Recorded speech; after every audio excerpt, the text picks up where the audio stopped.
Buenas tardes, bienvenidos al Instituto Cervantes, al canal de YouTube del Instituto Cervantes en Manchester y Leeds. Welcome to our guest tonight, Rosi, who is the coordinator of this series of Libris, and our special guest, Dr. Axel Pérez Trujillo.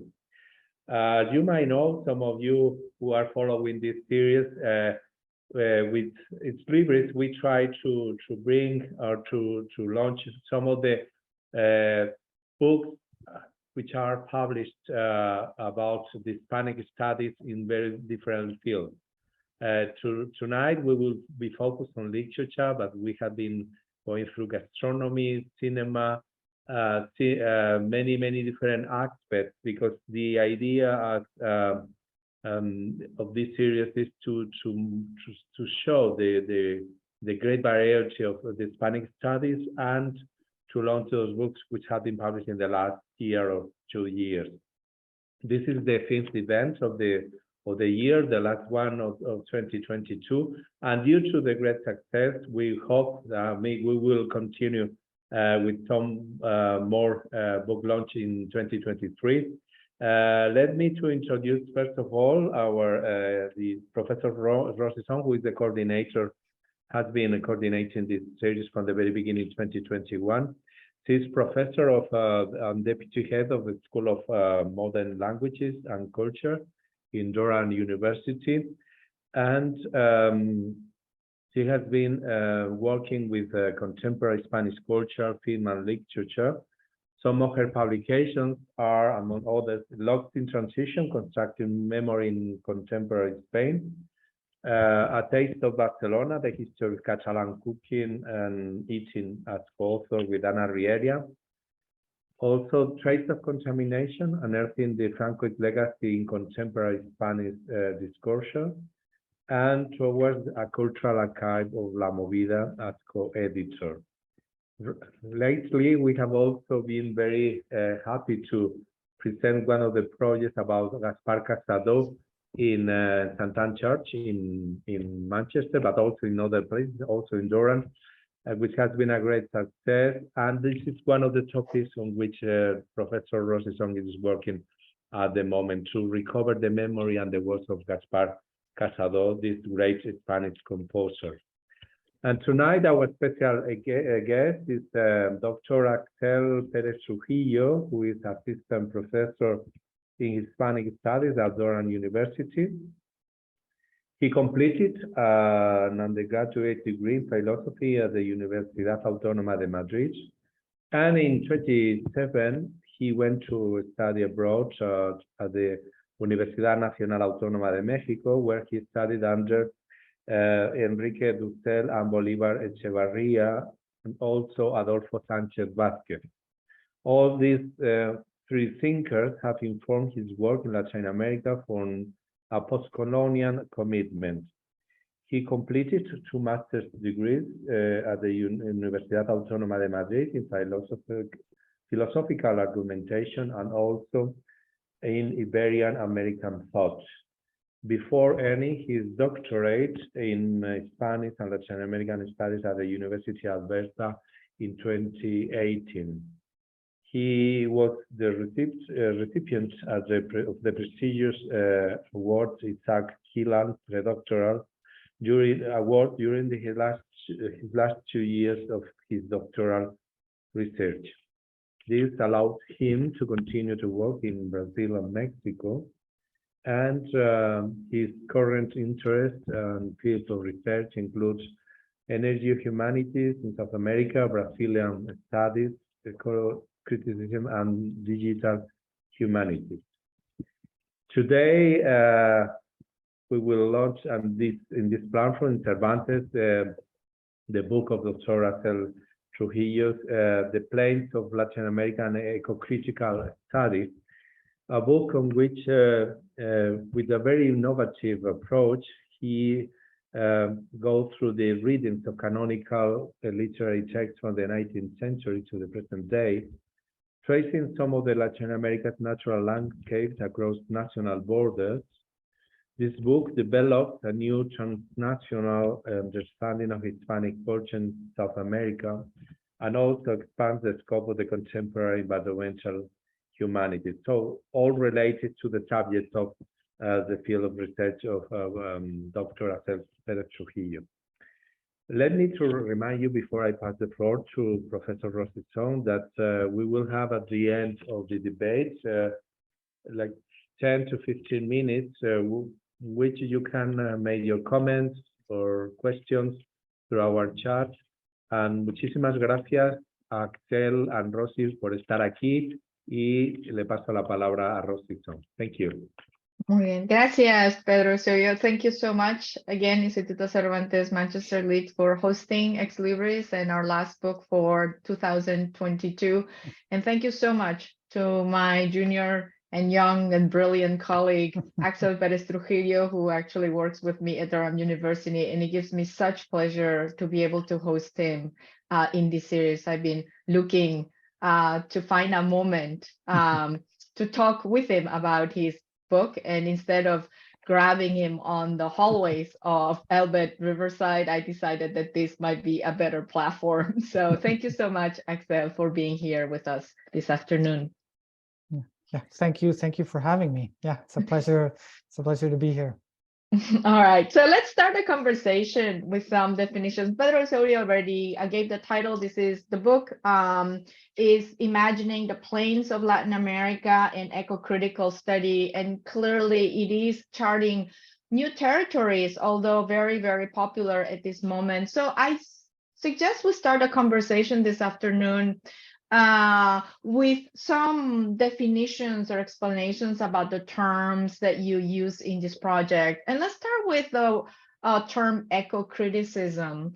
And can you explain to our listeners what ecocriticism is?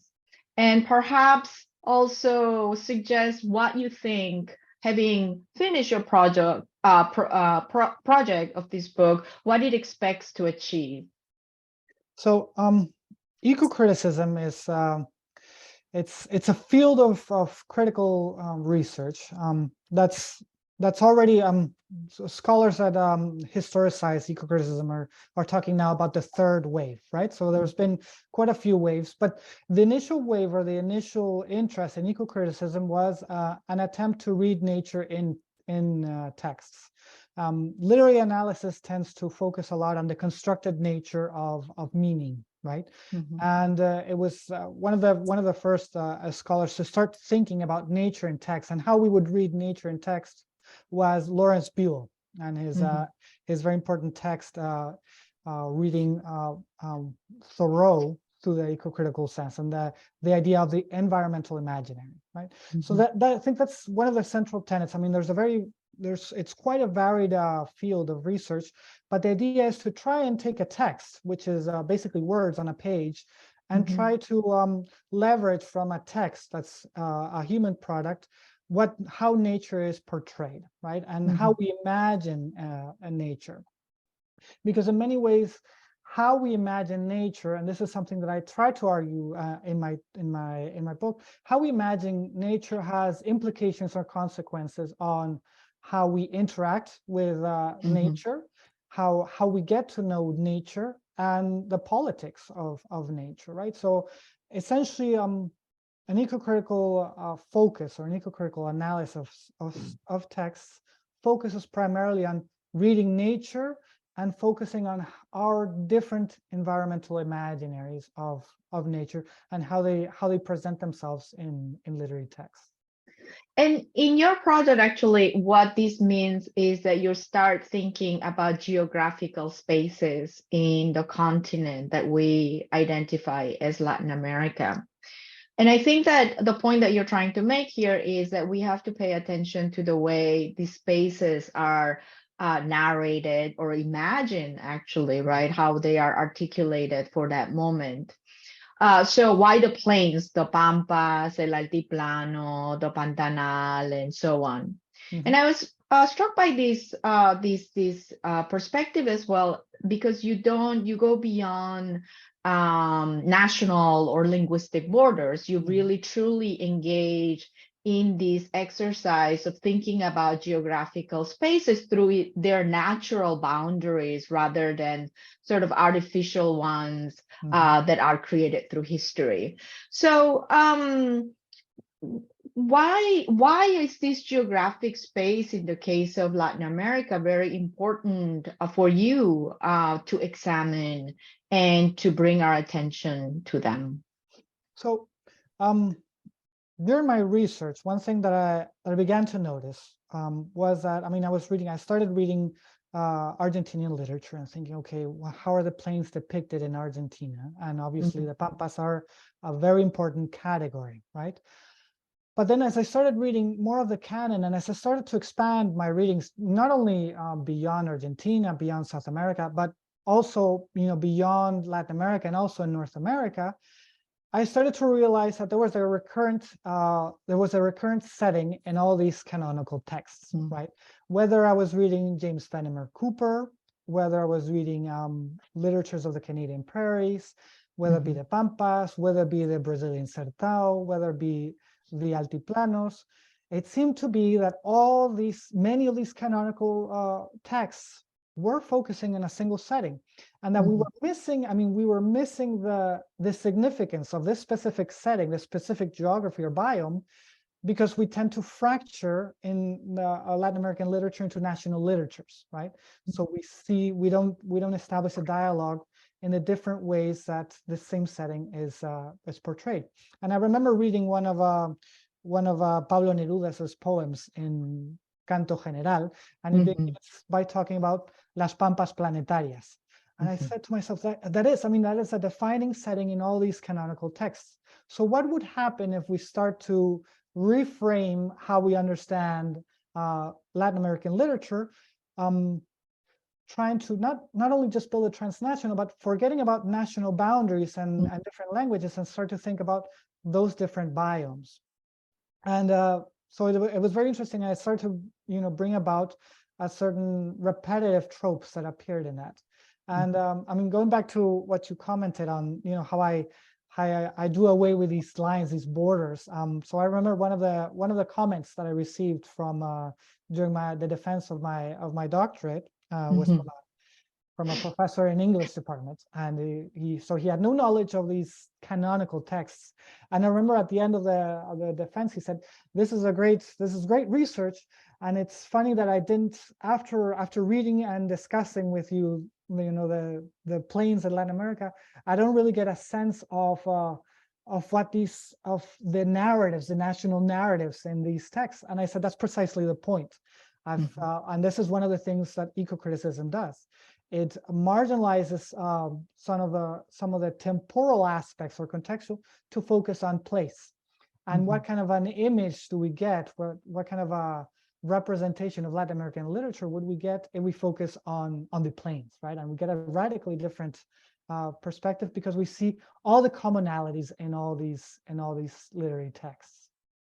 Yeah, and I was very surprised and amazed at some of the observations that you have about this text. And we have mentioned the canonical text as part of the exercise that you engage in. And, some of the sounds that you described, or the absence of sound, it is sort of being there in nature. And as you say, it really does away with the way that we usually think about these spaces, bounded by national lines, borders, and so on. So going back to that idea that rereading these canonical texts, right? So you talk about Sarmiento's Facundo, you talk about La Vorágine, Doña Bárbara, and so on. And having approached and examined this text again through an eco-critical perspective, what were some of the most memorable or interesting aspects that you were able to discover? Do you mind sharing some of those insights, or some of the things that you would invite our listeners to go back and pay attention to? So one of the insights that really was a pivot in my research of the plains was again the recurrence of certain tropes, and one of them was the idea that these plains were empty, right? That's recurrent. You find it in canonical literary texts, not only in Latin America, but also in the States and in Canada. This idea that the plains, the prairies, the llanos, the pampas, all seem to be empty, right? And there is this need to civilize, to modernize these empty spaces. And what's very interesting is that you contrast that trope in canonical texts with what some ecologists say about some of these regions, and the contrast is quite stark, right? The pampas are not only in Argentina, they're in Uruguay and the southern of Brazil. And as far as a biome goes, they're some of the most biodiverse in terms of flora. So these places were definitely not empty, and yet these literary texts, these canonical literary texts, right, kept repeating the same trope, kept talking about this emptiness. And it's very interesting because, I mean, in the text in my book, I don't go as far back as the conquest of the Americas, but there are letters to the King of Portugal, right, in the conquest, that talk about the sertão, the plains in Brazil, as empty, right? So this is a trope that was already put into place during the conquest of the Americas, and it kept repeating itself all the way up to the 20th century. And I thought that was fascinating, because I said, how can it be that this trope is repeated over and over, right? And especially in Latin America, these canonical texts were written by men in power, most of them, right? Men that had a say in the policy, right? Sarmiento, Rómulo Gallegos, Euclides da Cunha in Brazil. All of these men had a power to influence how they develop these regions, these flatlands or these prairies. And it's very interesting that, again, it's the repetition of, the plains as barren, as empty, as ruined places. That was something that was a key insight in the research, and it really started to make me think. And I had the chance to visit many of these plains and actually, verify with my own eyes, are these places empty, right? And again, the tension between when we read these texts and how we imagine these places, and the contrast when we actually go there and try to experience these places, right? So that was quite an insight in my work.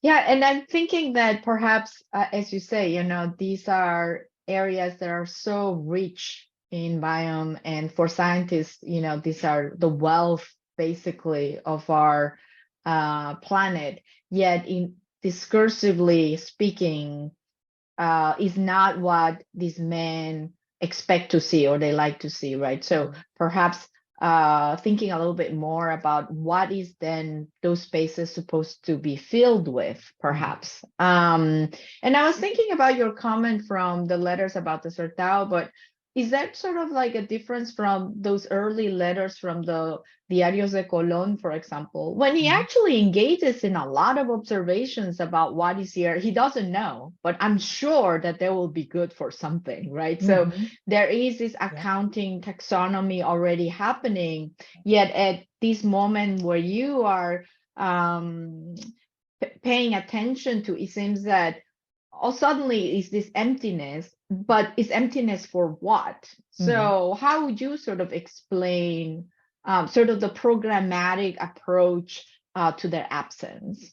So the way that I explained that emphasis of emptiness, right, is and much of the discourse in Latin American literature in the last 200 years has a lot to do with the tension or the seeming absence of modernity, right? So in Facundo, it's very clear that he's imagining, and in Sarmiento's case, it's quite shocking, right? Because he was literally imagining the pampas. He didn't have firsthand experience of the pampas, so he's literally imagining how he wants to imagine the pampas to justify his modernizing project, right? And the rhetoric, right? This idea of the immensity of the plains that needs to be subdued and civilized is something that runs through others. For example, if we think of Rómulo Gallegos' Doña Bárbara,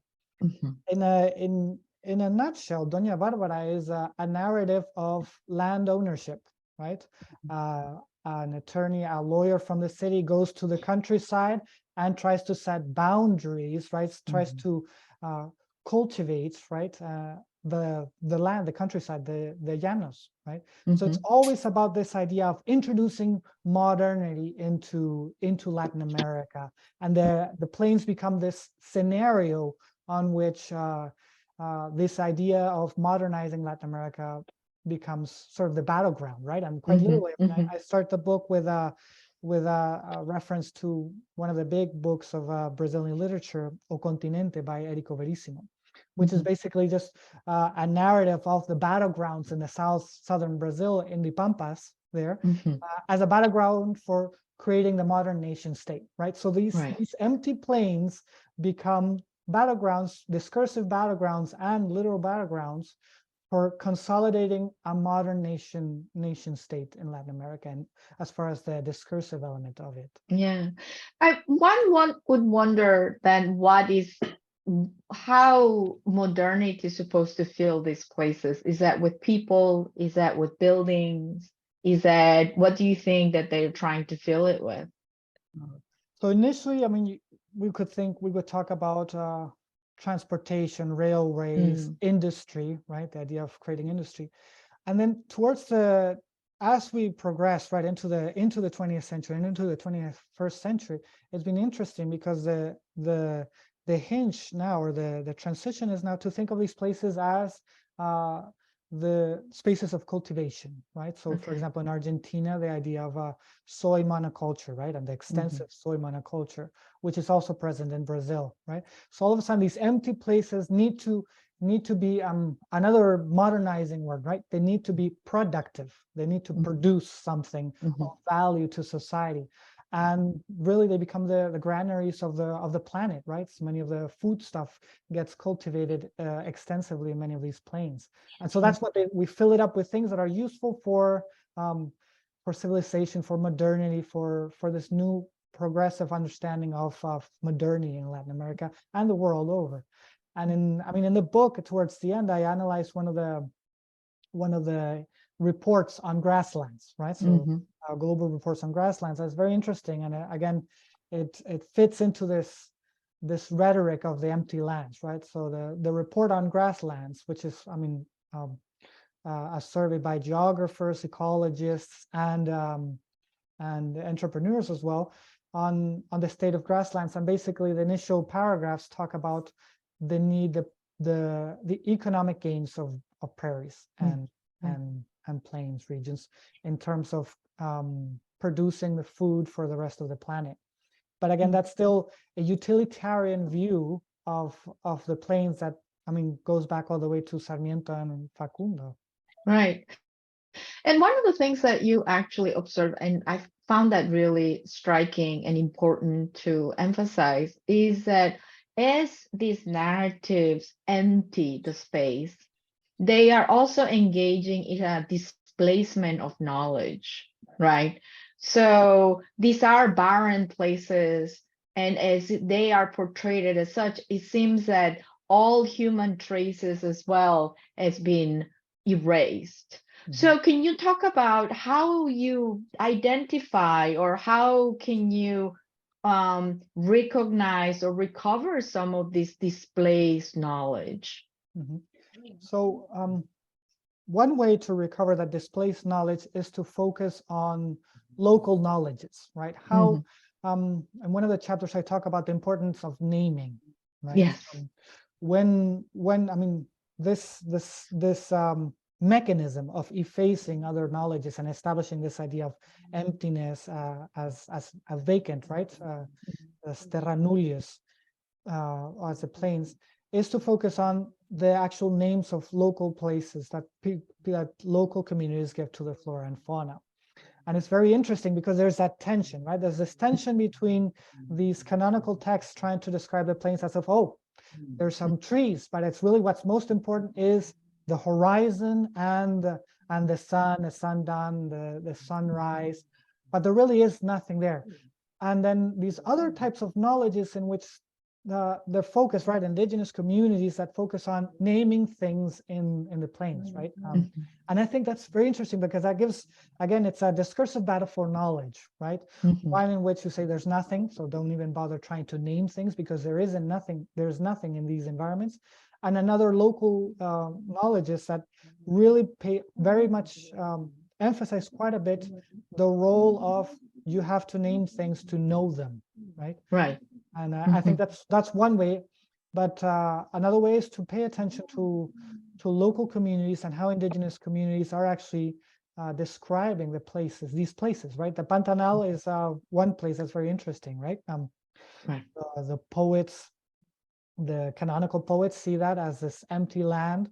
And actually, if you go to local poets, I mean, I went, one of my research trips, I went all the way to Mato Grosso, which is really, it borders Paraguay. So it's a fascinating place because the language spoken there is neither Portuguese nor Spanish. It's a mix of both.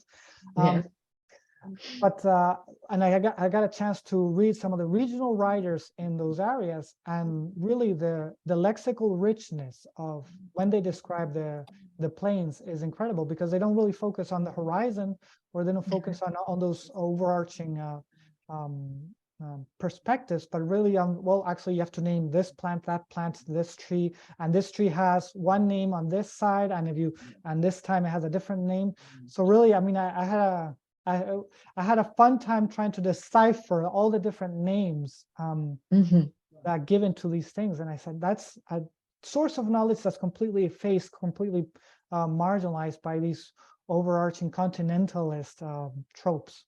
Right. So, and you do talk about this continental narrative and engaging with those names, right? Also, the diversity of the names for perhaps the ombu, which is a plant name that you work with in your book, also captures or memorializes the way different groups of people interacted with these species, right? So that also recovers experience and know-how and sort of this relationship with this environment that these people in different spaces, right, in this geography live through.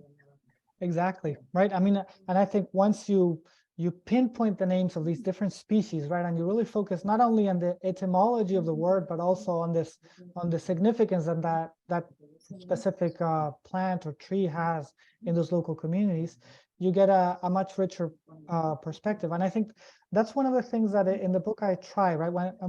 When you read, for example, a book like La Voragine, right? And sometimes animals or plants are named, and there's also this, this discursive mechanism that canonical texts use, the pseudo-glossary, right, where they supposedly give you definitions of the flora and fauna, but it's actually fabricated, right? And so many of these texts don't make much of an effort at times to actually pinpoint exactly what kind of plant or animal are they talking about, right? And when we go to the local, you take the description from the canonical text, and then you go to the local and try to decipher what the local fauna, right? You get a very different picture of what's going on, right? So I thought that was fascinating, that reading those texts against the grain and focusing on the role of those different flora and fauna in those texts, taking into account local knowledges. Right. So recognizing that, and also I wanted to think about those items of in that environment and paying attention sort of to that animal or the plants and so on. And one of the quotes that you actually offer clearly in the earlier part of the book is actually that in the kind of reading and analysis that you do, you are encouraging or actually following this way of thinking about the environment in a way to learn to love the non or the inhuman, right? Which I actually do think is really fundamental in your project. And clearly not an easy task, because whatever you're describing can be menacing and can be incomprehensible, yet you have to learn to engage with that inhumanity as part of humanity in a way, to be able to coexist. Mhm. So how was that work? I mean, did you feel that you were, becoming more in tune with that kind of perspective, or, how can we work to actually develop that sort of sense? Mhm. So it's as far as from a research perspective, it's quite a displacing sensation, right? Because all of a sudden, I mean, the very focus on literary text, right? What I was doing, I mean, I was quite literally wringing the texts to find those inhuman and non-human elements in them, right? When most of us read a text, we focus on the narrative, on what's being told, on the characters. But to take a literary text and say, no, actually, I don't want to focus on the human. I want to focus on the non-human, the inhuman that's in here, right? And really dig down and try to find it. It's quite an alienating experience, because you're doing something with a text that the text perhaps isn't prone to. But regardless, it's very interesting, because when you do that to the text, you start to see the fractures in the text and the fractures in the way that it represents nature. And I mean, I always tell this to my students: what I can't do is try to find nature in the text, because that's impossible, right? It's a text as representation.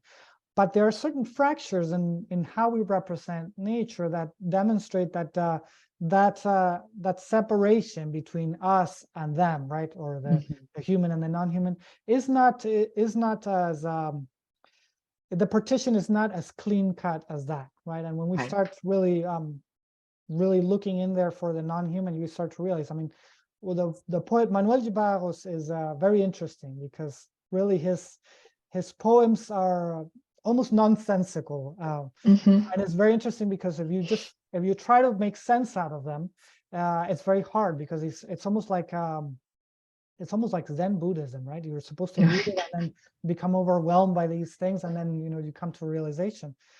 But focusing on the non-human and the inhuman, and really wringing those texts, really, I mean, it gives you it reveals new light on the potential of eco-criticism, right? The potential to really love the inhuman and non-human, even though there's always going to be that tension, right?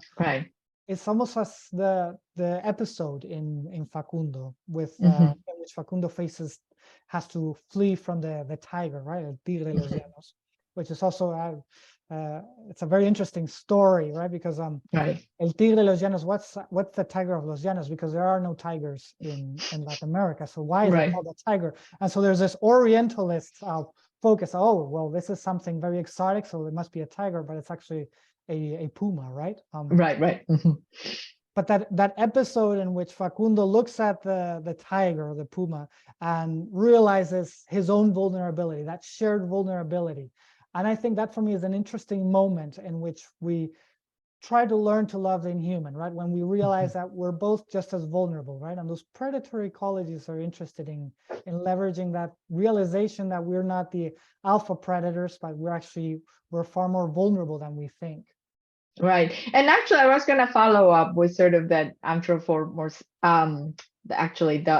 I always have a problem with this word, but I'm going to switch it. But so that moment of vulnerability, when it's not centered in the man, right? But also moving to other animals, because another animal that you talk about is the crocodiles.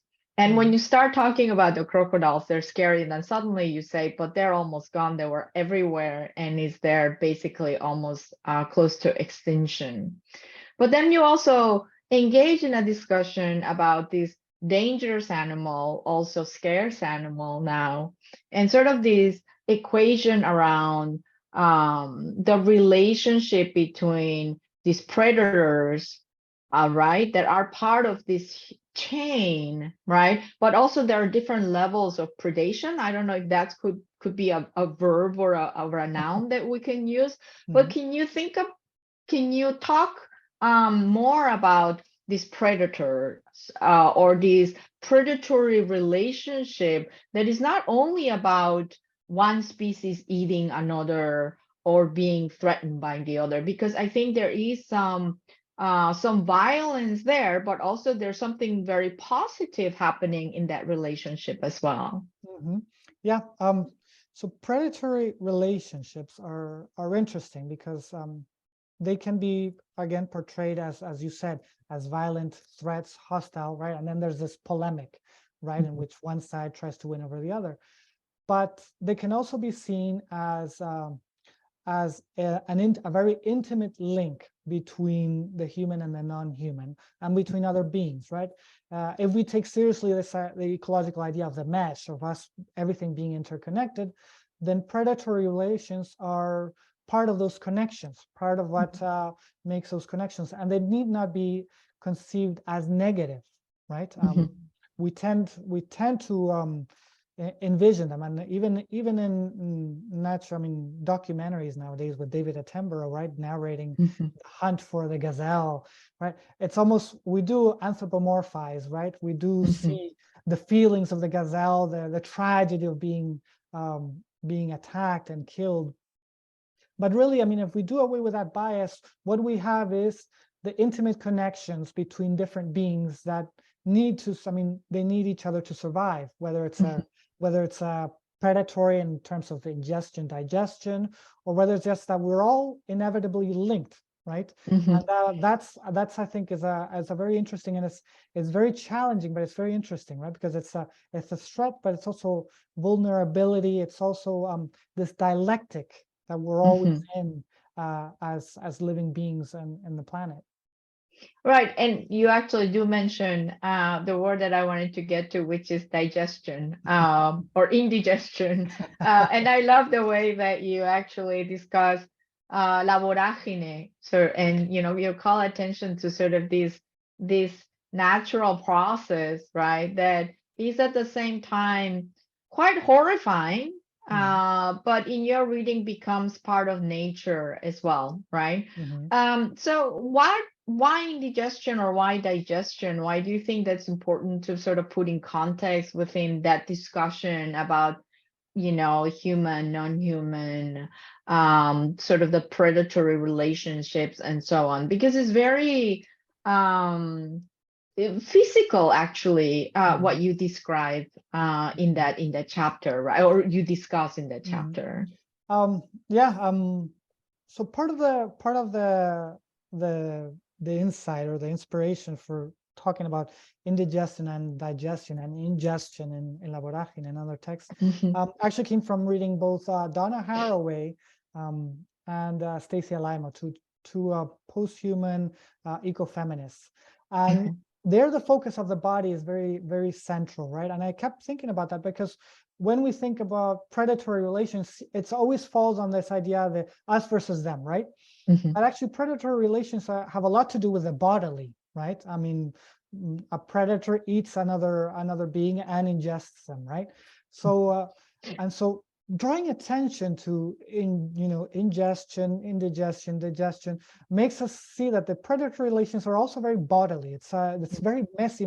When we talk about nature and think about nature, we often think of these virginal landscapes untouched by humans, but really when predatory ecologies manifest the messiness of living in a world where we have different beings eating each other. I always make reference in my classes to this idea that even the very fact of breathing, right? And we've gotten very we've had a chance to really see that up close over the last 2 years, right? When we breathe in and out, we breathe in not only inorganic material, but organic material that was inside somebody else when they breathe out, right? So the focus on the corporal and the bodily and our connections, our bodily connections, is something that I find very fascinating because we are inevitably connected, no matter how much we want to think that we can isolate ourselves inside, but we are inevitably connected. And the pandemic, but also, when we think about predatory ecologies and the dialectics of ingestion and indigestion, is that we are all very much connected, and it can be seen as vulnerable, but also as just part of what it means to be alive. Right. And I actually, when I was a graduate student and learning about La Vorágine, you always thought about that image of being swallowed up, but it was always, something more climatic, like it was wind, it was something sort of, but I never thought about, of course, it's digestion as well. You're being eaten up, right? Or you're being digested sort of in that system. And I found that reading really, really powerful.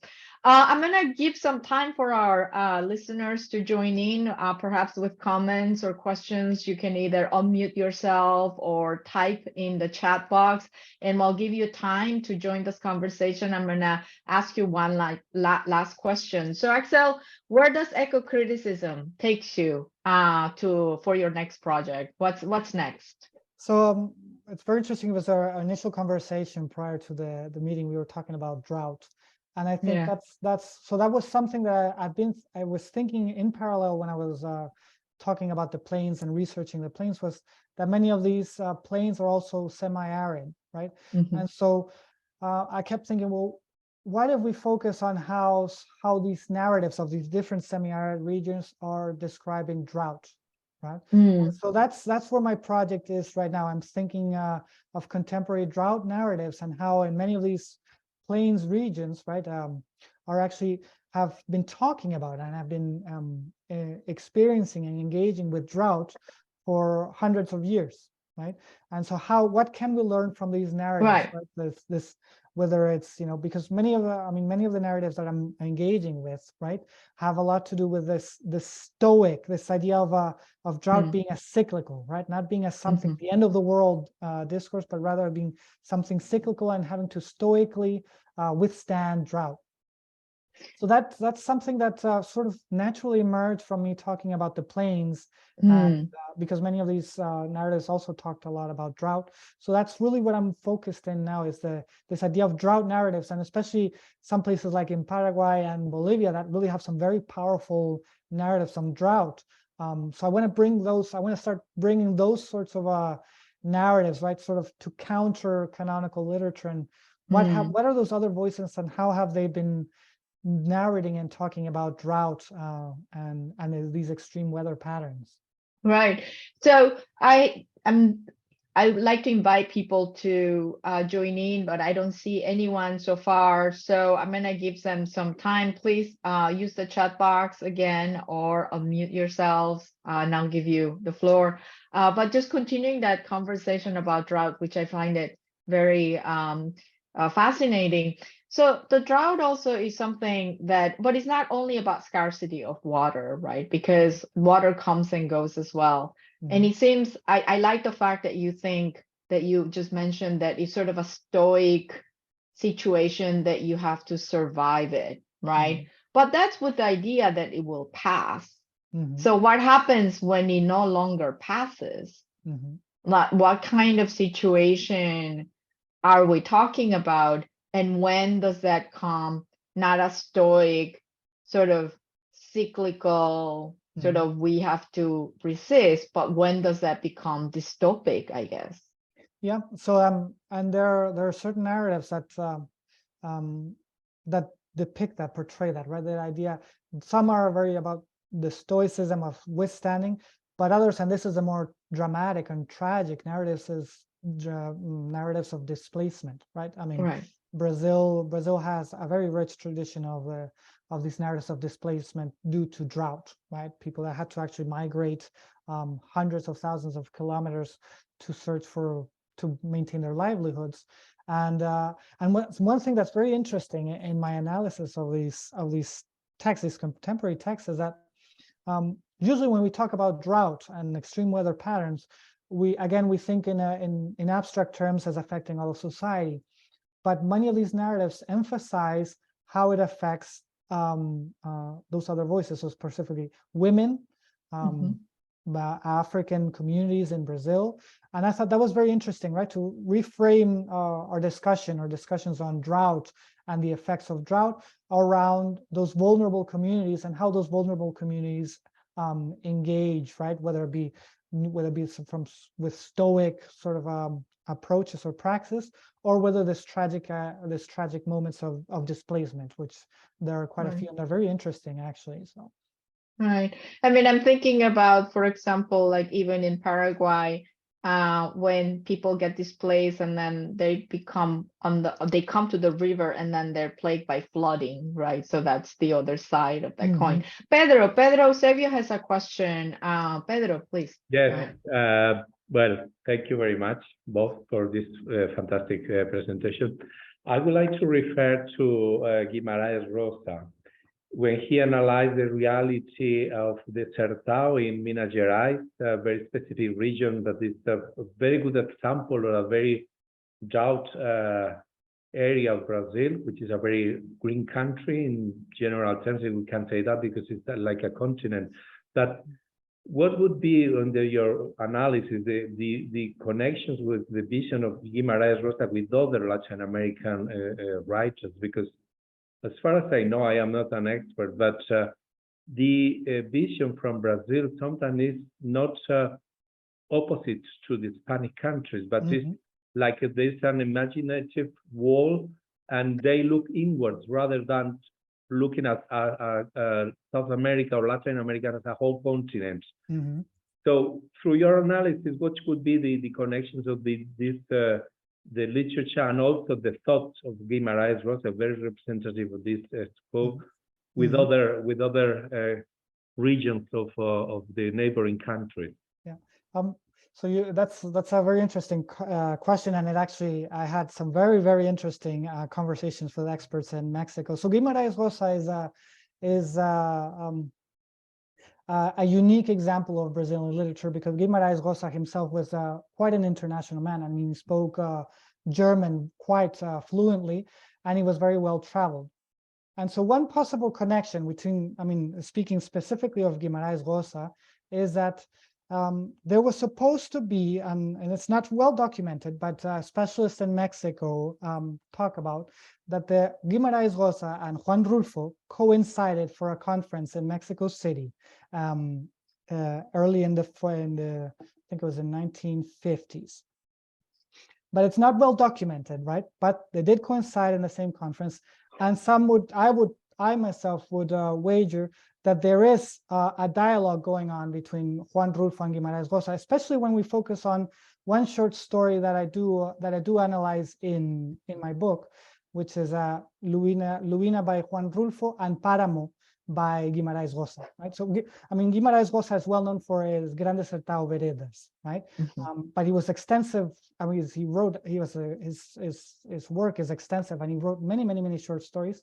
And Páramo is fascinating because the parallels between Páramo and Luina are fascinating. I mean, they both take place in the Altiplanos, and they touch very similar themes. And it almost seems like those two texts are very intertextual. They fit very well. So I remember being in Mexico City and talking to a specialist in La UNAM, and really us sitting down and discussing, and the discussions there in Mexico are quite intense on the possible link between Juan Rulfo and Guimarães Rosa. So in terms of Guimarães Rosa, I mean, he was a very well-read man, and he was reading other Latin American writers and thinking about them. But you're absolutely right that in Brazil in general, there is sort of this isolation, this idea that literary texts from other places in Latin America don't travel well into Brazil. But what's interesting, even if there isn't that dialogue, that explicit dialogue, or that specific contact, there are many parallels between Brazil and the rest of Latin America.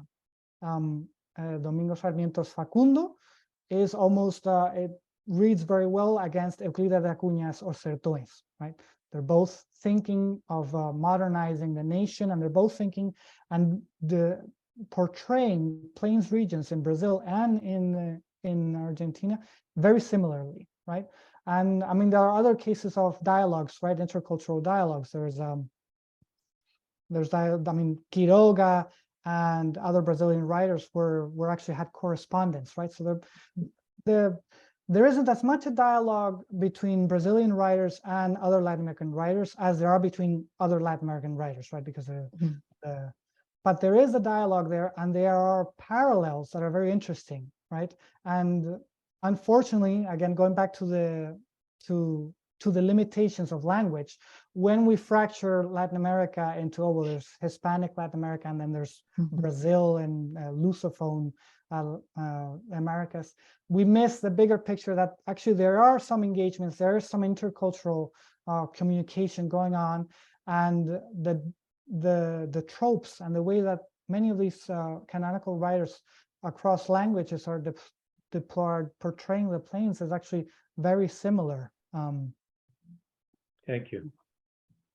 Yeah, and perhaps that also speaks to why, when you get rid of these national borders, when you get sort of rid of these linguistic differences, and you actually do shift your perspective to sort of this geographic space and nature, they resonate with each other. And that anecdote that you had about your defense, that I have no idea where these countries are, actually do make sense. So perhaps it's also another way to thinking about our disciplines beyond sort of these parcels of knowledge, right, that we create, and for some reason they also do not talk to each other. I was just, before we close the conversation, I know that some people have unmuted themselves, but I don't see them starting to talk. I don't know if I be quiet for a sec, I don't know if anybody might join. But I think that in that process of, you know, sort of thinking about these spaces and like the drought that you're for your next project, I wonder how that will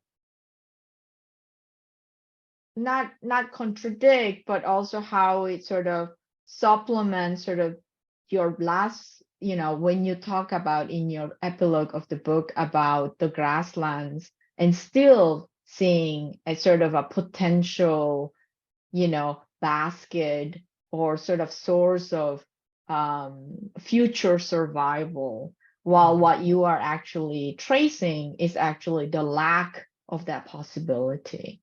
Mm-hmm. Yeah, and I think those alternatives, right, that are very interesting. And I always the book opens up those spaces to think of alternative ways of imagining our relationship not only with the plains but with the planet itself. Leads us, I mean, forces us to rethink how we imagine different landscapes, and this is something that we can apply not only in Latin America but other places. I mean, I think drought narratives is something that applies very well in Spain. And as a matter of fact, I also, for lack of time, but I would have always wanted to include the peninsula in talking about the plains, because la meseta and los llanos is something that's also very present in Spanish literature, right? Yeah. I find Miguel Delibes, for example, fascinating in his depictions of the llanos, right? So I think it's trying to focus on those local alternative forms of knowledge rather than these abstract notions of land. Right. Land is empty. Land is never empty, and land is never necessarily ruined. Because when we talk about a ruined landscape, we have to think ruined for whom? Right. Yeah. Who can no longer make use of. Exactly. Right. So yeah. When we sort of go away from those abstract notions and start to focus on the local, we get a very different view and alternative forms of knowledge. I mean, I remember an artist in Canada, and this was, I guess this was a keen insight that I kept with me in the anecdote. She was describing her art, and she was talking about her art, which is, it almost seemed like very paper cuts, very fine paper cuts, and it almost looked like moss. And so she was telling me about the inspiration of her art, right, which was very unique. And she said, really, what the transformative moment in my artwork was when I was walking through the Rockies, right, and the Rockies, the Canadian Rockies and the American Rockies are known for those wide panoramic vistas where you take in, you know, the landscape. And she said, I went to one of these spots, and instead of just looking up and taking the horizon and the broad vista, I decided to do something very different. I said, I'm just going to look at the ground and see what's on the ground. And then she said, and I realized these fantastic patterns of moss and lichens. And so I think that's one of the key lessons that I draw from my research is the focus. Mhm. Stop focusing on abstract notions of landscape and focus on what's in front of you in the land, right? And perhaps I'll give you a source of alternative modes of imagining the world and interacting Right. with the world. Yeah, and move away from that extravist, you know, way of thinking about land and the nature that surrounds us in ways that we can just make use of them, right? Yeah. Thank you so much, Axel. The time has come to an end. Always in these wonderful conversations that we have, I enjoy so much reading your book. I learned a lot. So thank you. Thank you for being part of our last Ex Libris of the year, and hopefully we'll see many of you again next year when we present new books. Thank you so much, Pedro Eusebio. Thank you, Instituto Cervantes. Gracias, Axel, Rosi, Gracias. thank you very much. It was really great, and we hope to see you next year again. Thank you. Thank you. Bye-bye.